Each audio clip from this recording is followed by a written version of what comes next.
अरे आपने तो आंखें मूंद ली, ध्यान मुद्रा में है क्या? नहीं, अंधकार में निर्जन वन में हो रही हलचल को सुनने का और सामने प्रज्वलित अग्नि के ताप का आभास कर रहा हूं।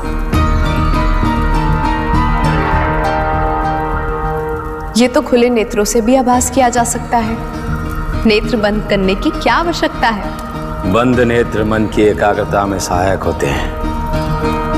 वातावरण की शीत, अग्नि का ताप, दोनों का आनंद अपनी मात्र एक इंद्रिय से, अपनी त्वचा से प्राप्त करना चाहता हूं। नेत्र खोल दिए तो उनमें अनेक परिदृश्य समाने लगते हैं जो उस आनंद को कम कर देते हैं। ये तो मन पे निर्भर करता है कि मन क्या देखना चाहता है, क्या स्वीकार करता है, किस वस्तु में आनंद प्राप्त करता है। नेत्र बाह्य परिदृश्य के साक्षी होते हैं, जबकि मन अंतर में झांक लेता है। यह आवश्यक नहीं कि जो नेत्र देखे वही सत्य हो। मन की दृष्टि कभी कभी वो सत्य दिखा देती है जिसे नेत्र कभी नहीं देख पाते। क्या हुआ?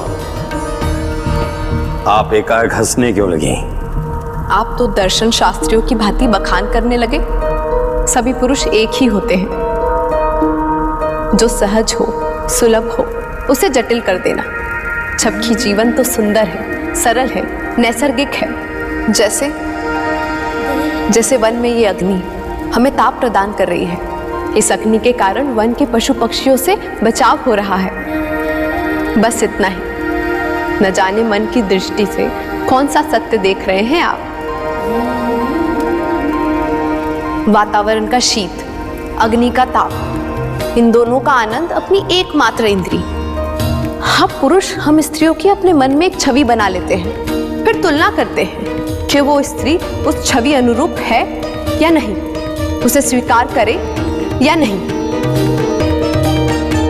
तो निष्कर्ष ये है कि हम जैसे हैं आपको स्वीकार नहीं। सत्य है ना?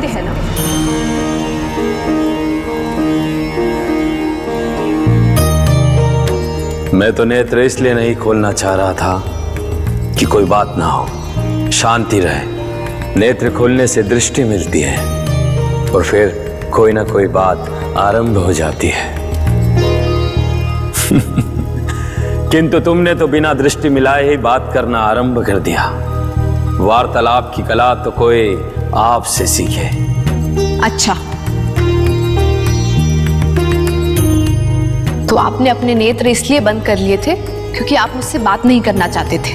मैंने तो ऐसा नहीं कहा।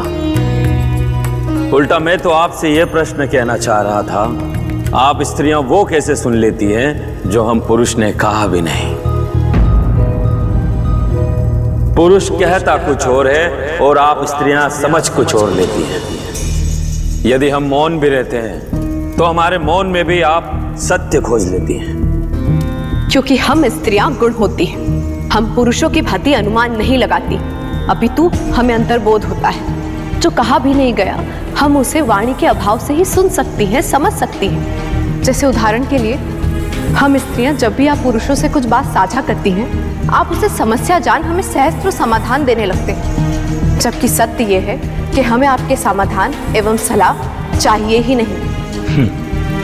अब हम पुरुष अंतर्यामी तो है नहीं, हमारा मन, हमारी प्रवृत्ति ही ऐसी है। जब स्त्री दुविधा में हो तो हम उसका समाधान करने में लग जाते हैं। इसलिए तो आप स्त्रियां हमारे पास रोते हुए, कूदते हुए और चिढ़ते हुए जब हमसे कुछ साझा करती हैं तो हमें लगता है आप व्यतीत हैं, आप विकल हैं, संत्रस्त हैं। इसलिए हम आपको समस्या का समाधान देते हैं। गलत करते हैं आप लोग। आप लोगों को तो बस एकाग्र एवं मौन होकर हमें सुनना चाहिए। बस अपनी समस्या का समाधान ढूंढने में हम स्त्रियां स्वयं सक्षम हैं। यह भी खूब कहा कि मौन होके सुनो। जब आप स्त्रियों के पास समाधान का हल होता है तो आप हमसे क्यों समस्या साझा करती हैं? क्योंकि सृष्टि ने हम स्त्रियों को ऐसे ही बनाया है। जिससे हम प्रेम करती हैं उससे जीवन की हर चीज साझा करना हमें अच्छा लगता है, क्योंकि बात साझा करने से प्रेम और प्रगाढ़ होता है।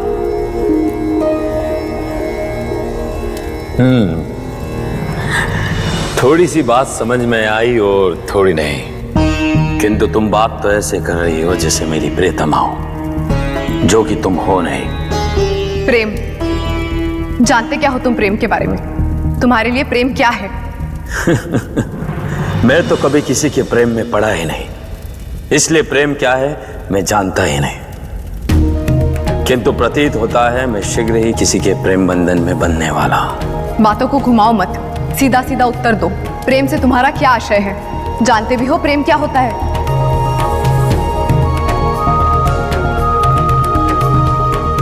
समर्पण।